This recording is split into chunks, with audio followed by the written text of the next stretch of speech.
Hi and welcome back to BookTube with Amy.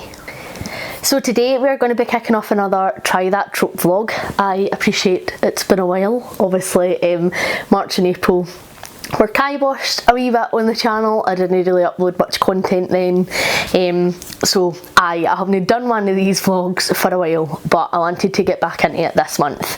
And with it being June and it being Pride Month, I sort of wanted to theme my Try That trope around that. And so the trope that I have picked for this vlog is going to be coming out. So I have a wee bit of a love-hate relationship with coming out as a trope in a book. I think that some authors do it brilliantly, and I think that some authors just use it to have an absolute misery party, and I really can't abide that. So I think that I appreciate coming out is sometimes used as a plot device to sort of push things forward, relationships, etc. Fine. And I appreciate that when a character comes out, you know, depending on what their family, friendship, religious situation is, that no everybody round about they might be quite as loving and as accepting as we would all like them to be. And I get that. And I think it's fine for there to be some conflict there around the coming out, but I feel like some authors take it far too far and it can be quite drastic sometimes.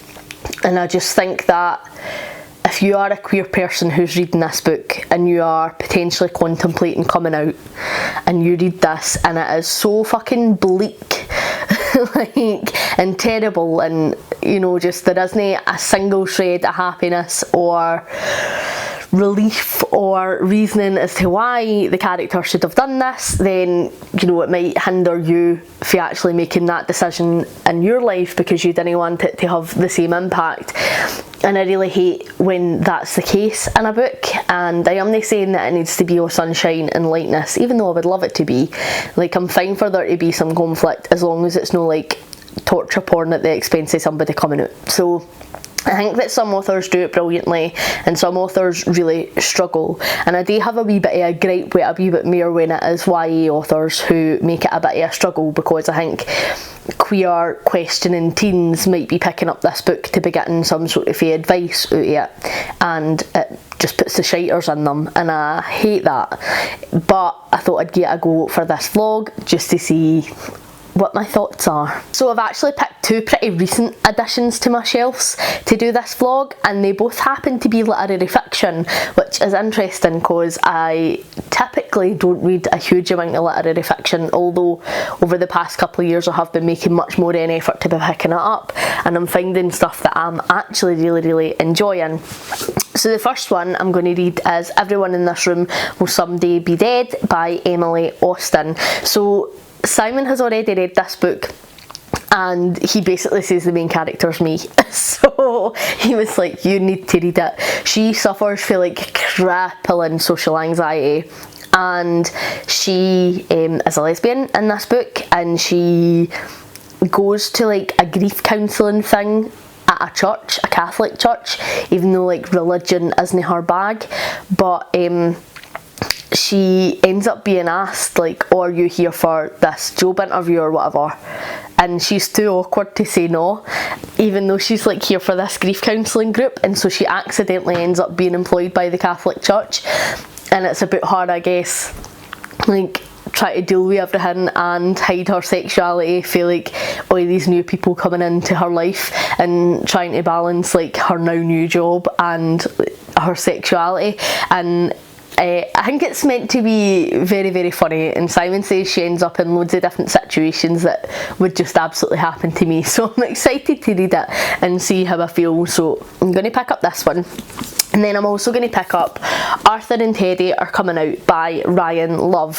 Simon picked this for me on a total whim when we were down in London when we visited the British Library, and it just looked so my cup of tea. So we have Arthur, who is Teddy's granddad, and Teddy he knows he's gay but has struggled to tell his mum, who is a really prominent writer and a public figure, because she pushes perfection on her family, and he thinks that if he is gay, he will no be classed as perfect in her eyes, because she spoke a lot very publicly about wanting him to, you know, meet a nice girl and how she wants to have loads of grandkids, and so he feels like she just will only handle it very well.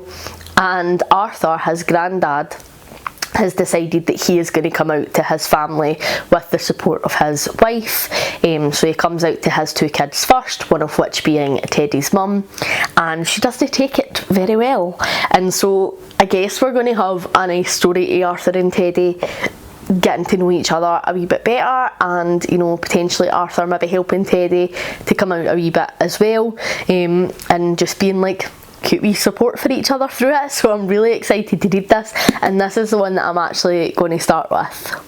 So I have started this. I am about 50 pages in so far, and I am really enjoying it. The writing style's super easy, and you get like a chapter for Arthur's perspective and a chapter for Teddy's perspective, which is really nice. And I think I probably prefer Arthur as a protagonist at the moment over Teddy, but there's nothing that I dislike about Teddy. I just feel like I've had a wee bit more of a connection to Arthur at this stage.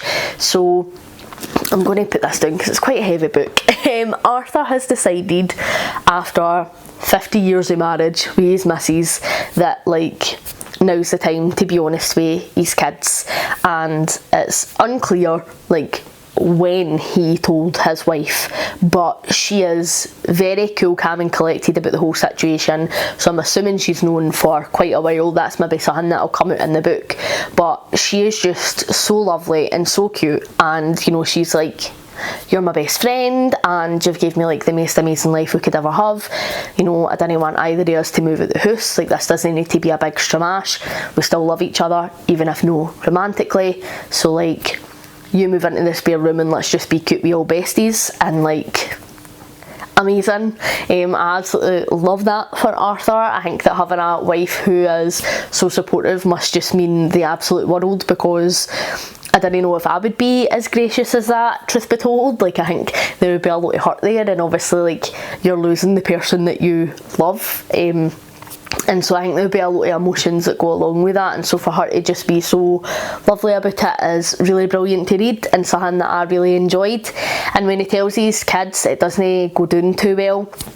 His son, to be honest, is, I don't know what to say, nonchalant, because like he is visibly shocked by it, and he's like, listen, I've loads of questions, but like I just didn't have the headspace to process them now, or like to know where to start, so I'm just going to take a wee bit of time to get my head around it, and then we'll have a conversation.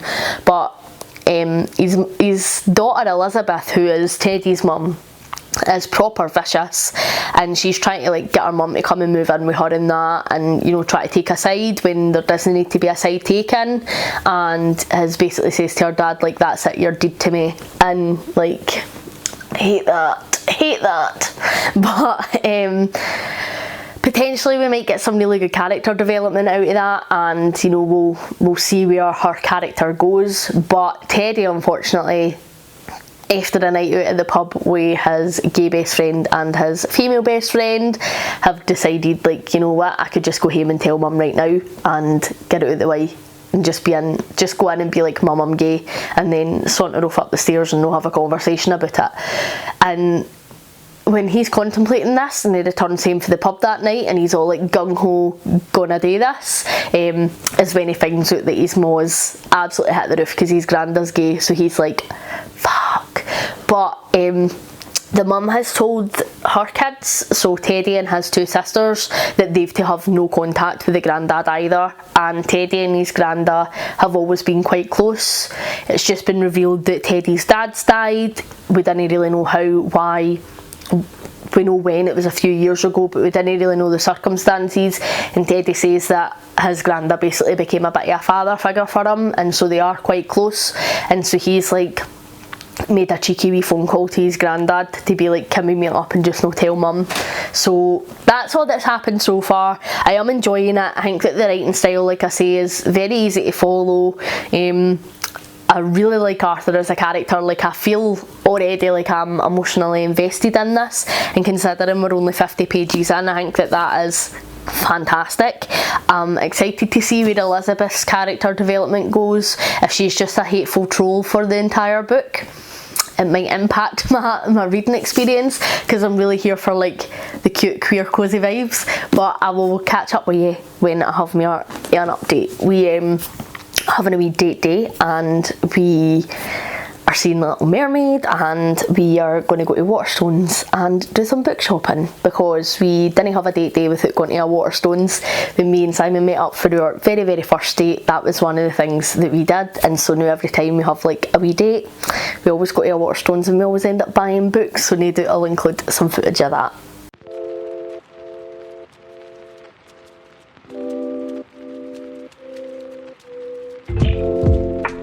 Hello and welcome to whatever vlog day this is. I think it's only 2. I say that like I've been filming a bajillion updates, and I really haven't.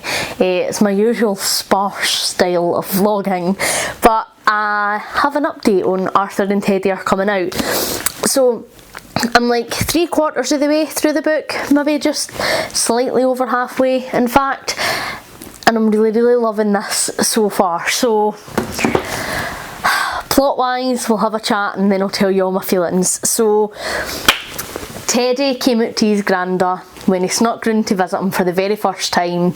He reassured his granddad he had nothing but love and support for him, and you know, he would always be his granda and they would remain fast friends and just, you know, have that great relationship that they've always had.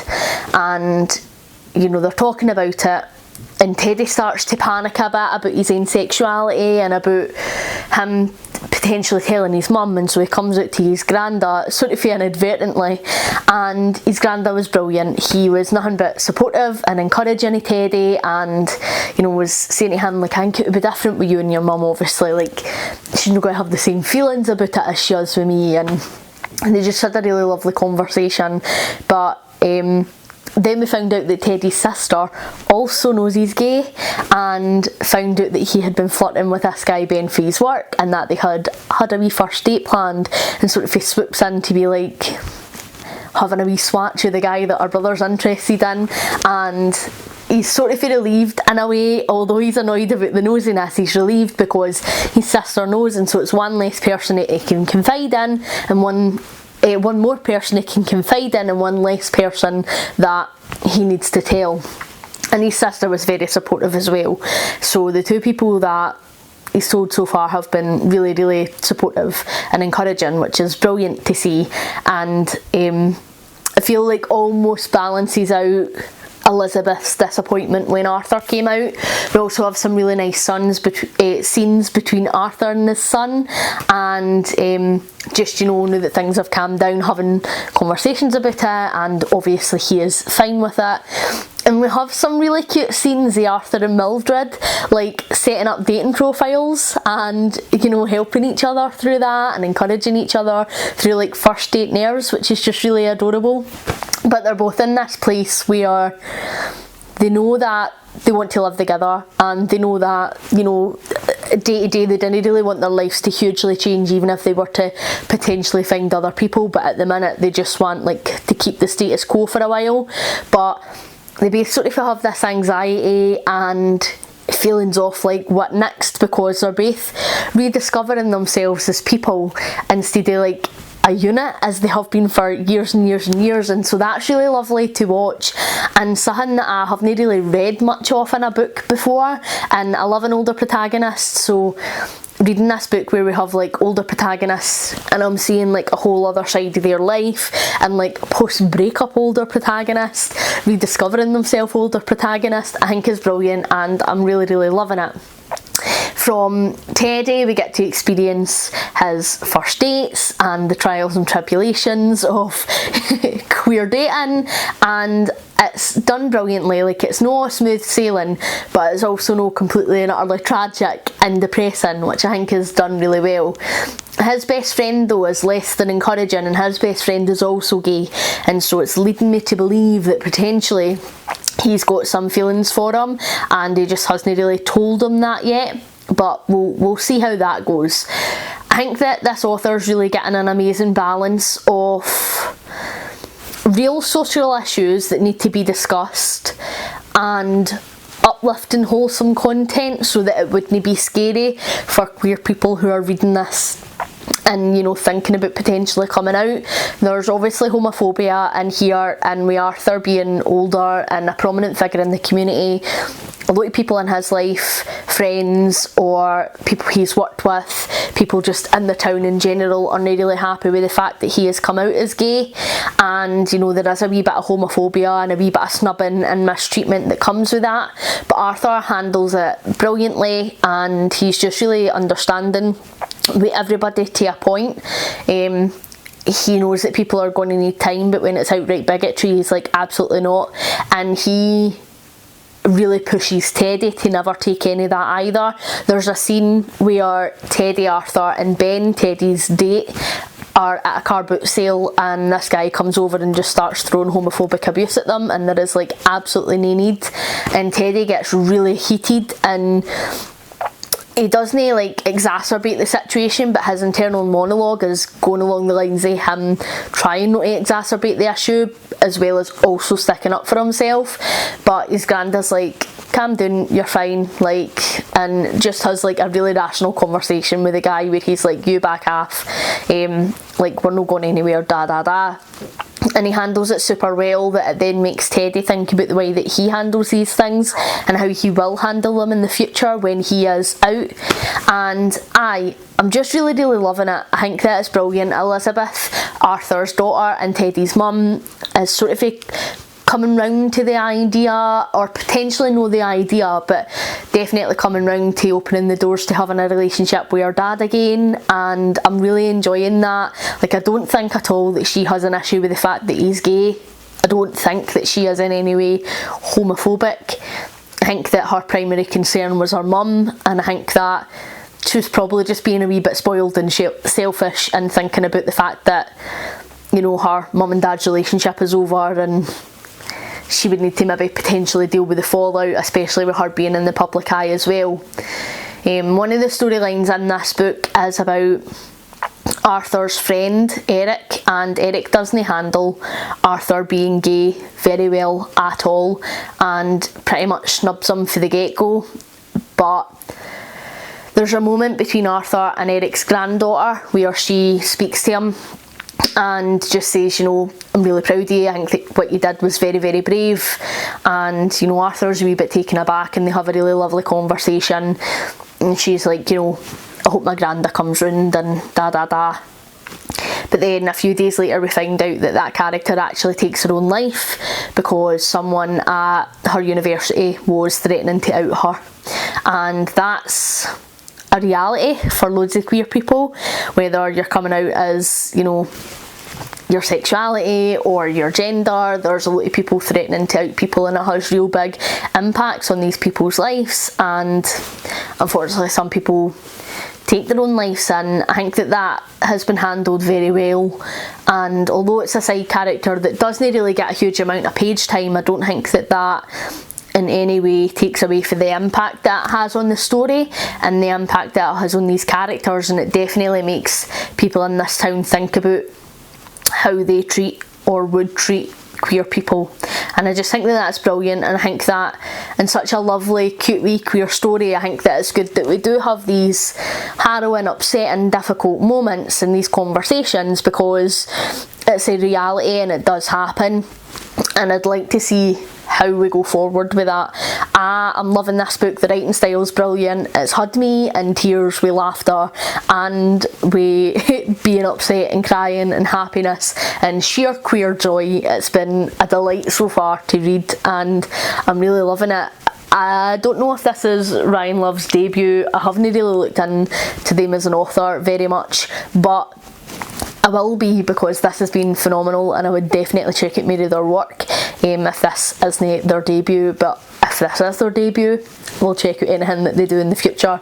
It's been fantastic. I am so connected to every single character in here, and I think that they're just going to like live on in my heart for ages and ages and ages, especially Arthur. Like, oh, I just love a wee granda character, he's the best. But me and Simon have taken on a new project and we are doing up the garden. So that's when I've been listening to this, and I will be listening to more of it over the next few days while we get some work done. So that's probably going to be my B-roll, to be honest. It's just going to be me trying to sort stuff out. And it's a state, the people who owned the house before we moved in were very, very, very keen gardeners, and they had like put in bricked flower beds both in the front garden and the back garden, and they had all these shrubs and flowers, and I'm not a gardener. Like, it's just no me. I am not very good at it. I did have a brief period last summer where I decided to grow my own fruit and veg, and like I think I grew like 3 tatties and a carrot and was like, right, well, I'm probably not very good at this. Oh, and rhubarb. I managed to grow rhubarb, but in fairness to me, rhubarb grows like a weed, so it took no skill. But I don't know why I have confidence when it comes to DIY, but I think like I can literally do anything I put my mind to, and it is completely and utterly unfounded because 9 times out of 10 I cannot. But I'm attempting to do the garden myself. I want to strip everything back, I'm going to lay some deck in, I'm going to like get rid of all the plants, etc. I'm lifting and taking away all the bricks that they've walled round flower beds, and we're going to paint the entire place, get it all sorted, and get it nice so that hopefully we can be sitting outside and reading some of your books. So most of the B-roll that you're going to see going forward in this vlog is just going to be like garden updates. I'm not going to read any more today, so I will catch up with you tomorrow.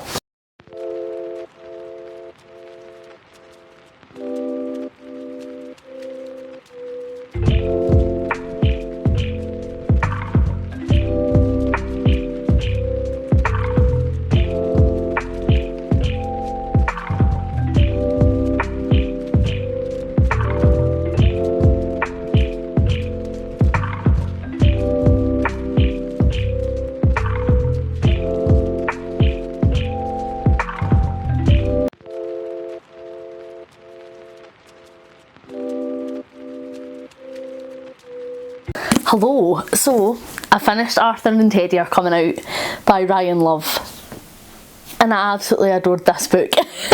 I read quite a bit at the end of this book yesterday when I was on the way home from work, and like I was greeted in public like an actual loony, and it was amazing. So I'm actually not going to say a great deal plot wise because I feel like so much happens. And I almost didn't want to spoil it, even though like all these vlogs are spoilery. But it was phenomenal. So we sort of get to see like Arthur and Mildred finding some new friends and going on dates to find some companionship, and they are just like totally supporting each other. Mildred is an actual hero of a person. I love her so much. And Teddy is still on a bit of a journey with his sexuality. He ends up coming out to his family at Christmas dinner, and his mum, as you would expect, doesn't react in a great way. And then even after when he comes out, like, he's just quite a private person, and so he's like, right, I'm out now and that's fine, but I still didn't want like everybody to be talking about who I'm dating and like talking about my private life and stuff like that. And he sort of thought that when he came out it was going to be like a blanket fix, but like he didn't realise that like when you come out then everybody wants to have a conversation with you about it, and it's like coming out a bajillion times with every new person that you sort of talk to. And he was sort of struggling with that because he's quite a reserved character. I was going to say a reserved person, but like he's no real.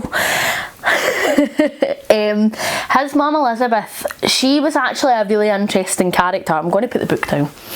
So I really didn't like her in the beginning. I felt like the way that she treated Arthur when he came out was horrible, but Arthur was very much like, you know, the benefit of the doubt, and she'll come round and she just needs time. But she was saying some pretty horrible stuff like, you're dead to me, you're no my dad, da da da. So I was like, I do not like this woman. And then when we see sort of like her and Teddy's relationship and like the amount of pressure she puts on him and stuff, I was just like, nah, didn't like you. And then the way that she reacts when Teddy comes out, she's just like super selfish. It's like about her and no about him in that moment, and I fucking hate that. And she's like, oh, like, make me the bad one then, because I need time. Like, you've just dropped this bombshell, but I'm the bad guy because I need time to process it. And he's like, but it's not about you, mum. Like, it's not about what you need or, you know, how you feel about it. It's about me and my life. Like, and she sort of feels, I guess, that Arthur and Teddy have lied to her all this time, and so she takes the fact that they've came out like dead personally as a pure slight against her, and like, I have folk in my life who take anything that you do pure to heart, and it's like a personal attack on them, even though you're just trying to live your life. And so I found that to be quite interesting, because I feel like I can see that character in real life, so I felt like she was really well developed. And although she is saying and doing all these horrible things, like, I think they come from a place of hurt. Like, I think she was genuinely hurt that her dad and her son didn't come to speak to her before they decided to come out first, and she was really hurt with Teddy because he had confided in his granddad, and his sister had already guessed and knew, like, before he had told her, so she sort of felt like she was the last to know. And she was like quite upset that he felt he couldn't come and speak to her about it. And so, like, when she actually started talking about her feelings and was a wee bit more emotionally mature about it, like, I think deep down she is a good person. Like, she maybe just doesn't have the best initial reactions to things. She does like a 360 overnight though, and then all of a sudden is like the biggest supporter of her dad and of Teddy. And I feel like with her dad Arthur, like, we get a wee bit more a gradual. She's like talking to him in public and like being a wee bit nicer and showing a wee bit of concern and saying that she's missing him, and like then they sort of have this really lovely moment where she apologises and like he's like, it's cool, forgive and forget, let's move on, like da da da. And that was really nice. But with Teddy, like, we didn't really have any of that slow buildy stuff. It was just like, boom, I'm fine. And I felt like that was slightly unbelievable, to be honest, because it just happened so quickly. But again, like, they have this really nice conversation where she talks about her feelings and gives him the opportunity to talk about his, and they decide that they want to, you know, work on their relationship going forward. And I thought that that was excellent. And I think that there's a lot of sadness in this book, and there's a lot of sad things that happen, but I don't feel like it is misery. I feel like this book was pure queer joy, and I loved it. Like, I can't tell you how much I've rated this book. I thought it was fantastic. Arthur was my favourite character. Know that I dislike Teddy, but I just really connected to Arthur. I thought that he was brilliant, such a cutie. And I really liked in this book as well, like, just talking a wee bit about how you respond to hate and how you respond to people in your life. You know, Arthur's older, he's a bit wiser, and while Teddy's a wee bit younger and would maybe be quick to anger like myself in certain situations, you know, Arthur's very much like, what's done is done. Like, you can decide to move on together as friends, as partners, as family, as whatever, like, or like, just forgive and go your separate ways, but didn't harbour any hate. And like, I had a grudge to him off it, and so like maybe I could learn a wee bit for Arthur in this book. But Teddy was equally excellent. I think that it was really nice to have the comparison of his granda, who has had to live a lot of his life in secret and who has maybe, you know, had really bad things happen to him in the past, where society was a lot less tolerant compared to Teddy now, who's just coming out for the first time but is still dealing with some of the same intolerances his granda would have faced, but less so. And I just thought the character development in here with both Arthur and Teddy was absolutely sublime. I really loved all the side characters, to be honest, other than some of my issues with Elizabeth and things being resolved too quickly. I think that a lot of the other side characters were written really well. You know, we get to know some of Teddy's friends and colleagues, we get to know like all Arthur's extended family, and I just thought it was amazing. I thought it was really adorable.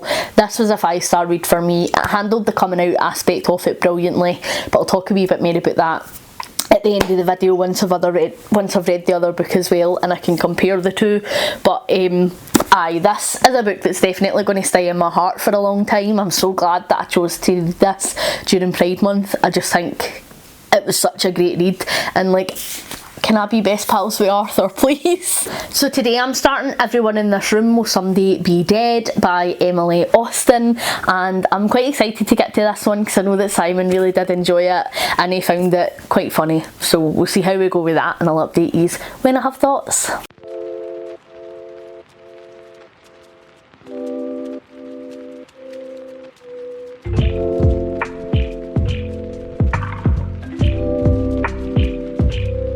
Hello. So in the office just now, because Simon is commandeering the library to feed in all the books that we bought for my birthday, and there's quite a lot, so that is what it is. That's it for weeks. Weeks is a bit of an exaggeration. I am quite a chunk of the way through Everyone in This Room Will Someday Be Dead. I'm on page 160 at the minute, and I was listening to this pretty much all day in the garden yesterday while we were working away, and it's been quite a quick, funny read. So our main character Gilda is like the most socially anxious person ever, and like, same. I think that she's very, very funny, and she just thinks that everything is a complete and utter disaster, and like, I get that so much. There's one point where like she hasn't getting a text back from her brother, and like is planning his funeral basically, and thinking like how she's going to have to write the obituary, and like, that's me. But aye, she's very funny, and she suffering really badly with her mental health. She's having a lot of health problems, and it seems as though she's not really being taken seriously. Like, the doctors know that it's panic attacks, but they just keep referring her for mental health support without actually doing anything about it, or like doing anything to help her in her day-to-day life at the minute. And so things are just getting worse and worse, and she decides that she's going to go to a mental health support group at a local church. But when she arrives for this group, the priest asks her, "Are you here for the job interview?" And she's just too awkward to say no, so she says aye. So she's like a lesbian atheist who ends up working as a receptionist in a Catholic church, which is absolutely hysterical and genuinely like something that would happen in my life, I feel. So aye, it's such a funny read, and I think that Gilda is just the funniest human. I feel like me and her are very, very similar, and some of the stuff that just goes through her head sometimes, like, definitely goes through mine, and it's just excellent to watch. It's really funny, but also quite a deep, dark book, which is a great juxtaposition, and it makes for a really interesting read. So she is obviously going through all of this mental health stuff, and her mum and dad are basically absolutely shit, and her brother's having a really hard time with his mental health as well. Her brother is definitely gay and just hasn't really came to terms with that yet, and might know because his mum and dad are quite heavily homophobic. I mean, they aren't exactly overjoyed at Gilda's sexuality, and so I don't think that they would be with his either. And they are just quite an overbearing, repressed family.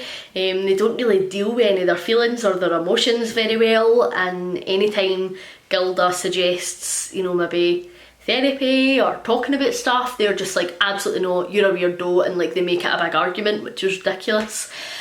And we have all that sort of happening at the same time as like all this comical stuff happening, and Gilda has accidentally ended up in a heterosexual dating relationship with this guy who is an absolute pain in the arse, like, so annoying. But she started a relationship with a girl called Eleanor.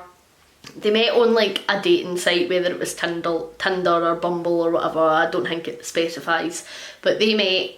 And she does like Eleanor, but she just doesn't really know what she's doing romantically, or like how to have a relationship with somebody, especially when she's going through all of this stuff herself and trying to figure out what's going on in her own head. And so this straight guy inadvertently is teaching her how to date her girlfriend, which is just so funny to observe, and I'm really enjoying that element of it. And although like the setting of her being an atheist lesbian in a Catholic church is hysterical, like just watching her have to try and like navigate these social situations, you're also getting like a wee bit of the fear as well, like what if they find out who she really is, etc. And the receptionist whose job she has taken has been like murdered potentially, and so there's like a wee bit of a mystery element going on as well. There's just a lot happening, but it's so easy to read and it's so funny and enjoyable that I don't think you even realise like a bajillion things are happening. And I think that is probably meant to be the case because our main character has a million things happening in her head and she's so super anxious about it that I think this is supposed to be quite fleeting and rapid and reminiscent of the anxious thoughts. And the book isn't split up in a traditional manner, it's split up into parts, and in between each part there isn't any chapters. It's essentially just her stream of consciousness, and while that isn't my preference for a book, it makes it a wee bit more frustrating when I'm jumping between audio and physically reading because there isn't distinct chapters and I just never know then when to stop reading, if that makes sense. So it's not my preference.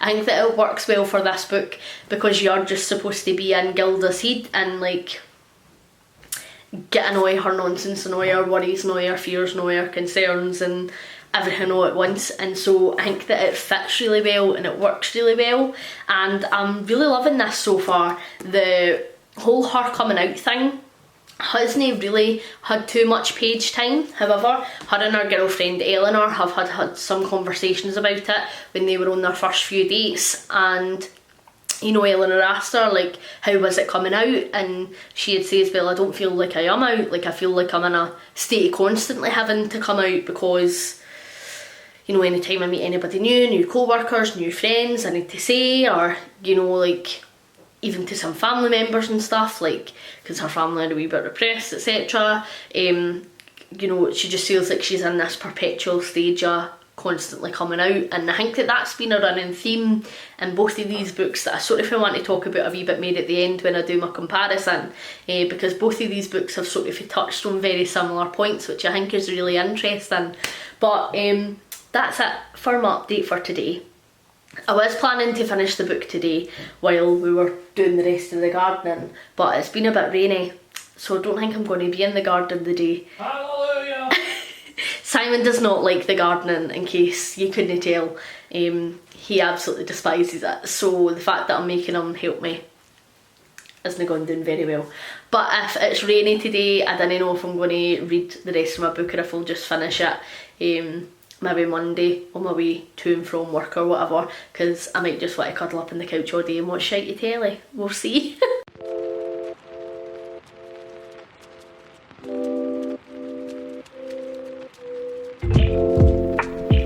Green, green grass, red, red wine. It's gonna be nice when it grows in time.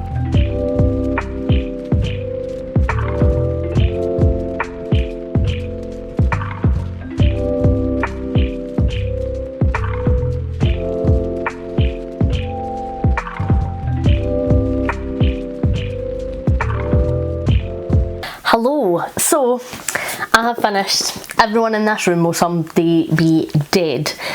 The garden, however, is now finished, and it turned out to be a bit of a bigger project than we originally anticipated, or I originally anticipated, because one of my biggest character flaws in life, right, is my unwavering belief that I can do anything DIY that I put my hand to. Like, there is nothing to substantiate that belief. Track record would suggest that I absolutely cannot, but still believe that I can. So 9 times out of 10 I'll start a job, realise I can't do it with the tools that I have, buy a new tool for it, still try to do it, can't quite do it, and then need to hire a man. It's a nightmare. And I also think that anything I'm going to do is going to take me no longer than like a couple of hours.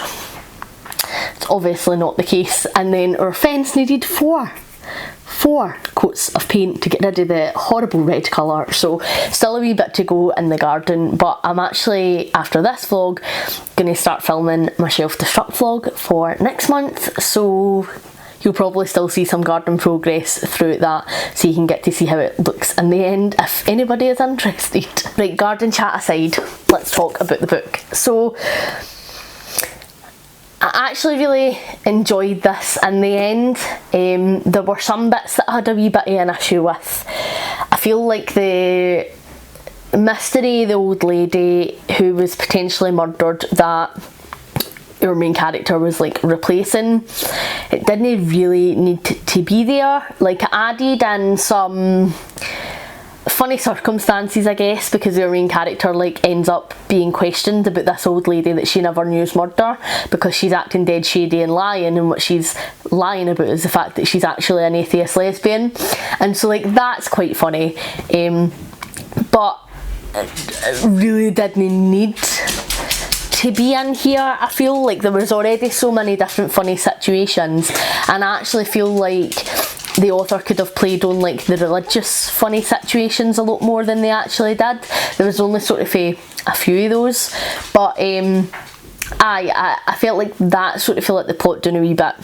However, I really liked our main character's relationship with our brother, who I said earlier I thought was struggling with his own sexuality. In the end, actually more that he's struggling with his own gender, and could potentially be trans, although that's never confirmed nor denied. But I enjoyed their relationship, and I sort of felt the issues with his character at points. Like, I felt like he was just being a bit of a dick and sort of being a bit of a bad brother. But like, after reading the full book and having some time to reflect on it, like, I can sort of understand where his head was at, and you know, like, ultimately he struggles with addiction issues, and so he's not always thinking the most clearly. In terms of the coming out in this book, like, I didn't really feel like your main character does come out. There's a scene between her and her fake boyfriend that she's sort of dating, where she basically just loses it, and you know, she keeps all these thoughts that she has inside that we get all along, which are quite funny. But this night they go on a date and she is just like sick of his shit. He's hitting out with like, what's your spirit animal type questions, and she's like, oh, you're fucking dross, and she just like unleashes all these thoughts out onto him, and so he calls her a fucking dyke, and like, he obviously thinks that that is the worst thing he can possibly say to insult her, so I think he's expecting her to be all hurt and wounded and woe is me, but she's just like, how did you know, and sort of feel like outs herself inadvertently. And so then she is worried that he's going to sort of out her to everybody at the church, but that like he doesn't really. She sort of outs herself slightly when like all the questioning is happening around this old lady's potential murder, but turns out the old lady actually killed herself, and so like the murder inquest is null and void, and that doesn't happen, and we didn't really get to see any real resolution or like on page time of her with these other characters that she's grown to know since she came out. And I feel like the book ends quite abruptly. We don't really get any resolution between her and her now ex-girlfriend as to whether they get back together or no. We don't really know if she continues to work at the Catholic Church. We don't really know what her views are on religion or on the people she's known at the church, or their opinions on her after her coming out and everything that happens. It just sort of has quite an abrupt end. I must say, I really did ship the romance in here, if you can call it a romance. I mean, it wasn't your standard romance, I'd say, because our main character is obviously quite a difficult person to try and be romantically involved in. But I really liked her and Eleanor, her girlfriend, at the end of the book, ex-girlfriend's relationship, and I actually started really rooting for them, and I hope that they get back together and have a nice happy life, because I think that they both deserve it, and I think that our main character just doesn't always know how to properly express her interest or her feelings, and like, I 1000% get that as somebody who really suffers with anxiety and who like has about 10 bajillion feelings going on up here, that sometimes it's difficult to try and reiterate that to another human person and do it in a way that they understand. I think that the coming out in Arthur and Teddy are coming out, I think, was a lot more prominent. I mean, it's in the title of this, in fairness, and was handled better than it was and Everyone in This Room Will Someday Be Dead. But I did really like them both. I think that I really like the mental health aspect of Everyone in This Room Will Someday Be Dead. I think that this is the most accurate to me representation of what it's like to live with anxiety and just how debilitating it can be, but also how incredibly frustrating it can be. Something that this book tackles a lot is the complete and utter failure of mental health services and provisions put in place for people who suffer from mental health. You know, our main character goes to A&E so many times, and you know, is asked so many times, are you suicidal, and she answers yes, and they're just like, we'll refer you to, you know, a psych eval, we'll refer you to a therapist, we'll refer you to this, we'll refer you to that. And during the entire length of the book, no a single referral comes through, and it's so incredibly difficult to finally get to a point mentally where you are in a position where you know you need to ask for help, and then you've psyched yourself up to ask for that help to never come.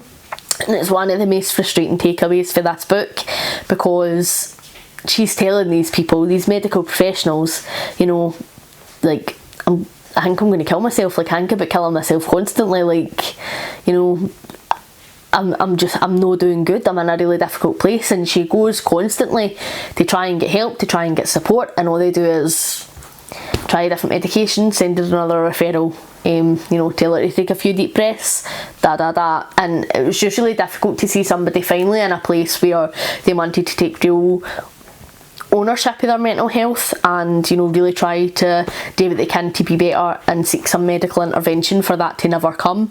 So that was a really big takeaway for this book as well. I think I rated this a 4-star overall, and then let me just double check. So I rated this a 4-star. In terms of both of these books for the Trope coming out, I did prefer Arthur and Teddy, but this was really immensely enjoyable for almost different reasons. One of the things that both of these books picked up on, and something that I sort of want to have a wee discussion with you about now though, is I guess sort of the notion that when you come out, everything in your life will be so much better, and you know, there's not going to be any issues, or like you're never going to need to go through that again, which is completely and utterly untrue. And both of these books, funnily enough, highlighted that, which I think is really interesting. You know, when you're a queer person and you need to come out, like you can get that relief right away, you know, because the people closest to you know, and like it's even a relief if they are not always accepting, because at least then it's out in the open, right? But I think that people who have never had to do that have this notion that it's like a one-time event, and it's actually not the case. Like it's a bit of a process, because you do need to come out to your nearest and dearest, but then, like, you know, potential acquaintances that you meet, if you are looking to meet any new romantic partners, you know, if you're bisexual instead of just being, you know, a gay man or a lesbian, then you know, it's needing to explain your sexuality to potential new partners and new friends that you meet and new colleagues if you change jobs, you know, and it's like a continuous process of your life of just constantly having to come out. And I think that it's really interesting both these books picked up on that, because for Teddy, like it felt like a bit of a chore for him to feel like he needed to constantly do it. And then for Arthur, like, it was almost a really positive experience because he had been in the closet for so long that he was just like, I want to tell everybody, and it's great. And then for Gilda, like, because of her anxiety, like, it was just an absolute minefield for her and she hated it. And so I think it's interesting that we had all these different experiences, but I really enjoyed that both these books touched on that, because I do think it's something, like, especially in TV shows and films, like, it's a one-time event and then you get like this big cathartic moment and then it's done in that show, everybody just knows, and that's not the case. It is a process, and so I think that made both of these books feel more realistic to me, and is a wee bit more, I don't know, like, I guess just a wee bit more like an actual human journey. If you were reading either of these books with the view to potentially coming out, or you're maybe looking for a wee bit of encouragement, then I think that these both give you like really a realistic view to what it's actually like in practice in life, and it's not just a one-time event type of thing. So I think that was really interesting. I've thoroughly enjoyed both of these books and I'm really glad that I've read them. It was really lovely to just find some pure queer joy, because I think that some books with queer rep are not always the happiest, and you know, I think that it was nice to just read some books where it was. And although like Arthur and Teddy had wee emotional moments at points, and I know that Gilda's mental health wasn't the best, overall, like, it was just nice to see queer people living their lives and being happy. I mean, Gilda's mental health was in the bin, but she was still happy, and, you know, still came to the realisation that she really did love Eleanor and that was who she wanted to be with, and that was just a really lovely journey to be part of. So I'm really happy to have read these during Pride Month. Would definitely recommend these books to anybody who wanted to read them. This is definitely more like literary fiction, whereas this is probably more like contemporary romance, but they were both excellent and I'm glad to have read them. So do I like the trope of coming out? Yes. Thank you very much for watching. Hopefully you're enjoying everything that you're reading at the moment. Please like and subscribe if you haven't already, and I'll catch you in the next one. Bye.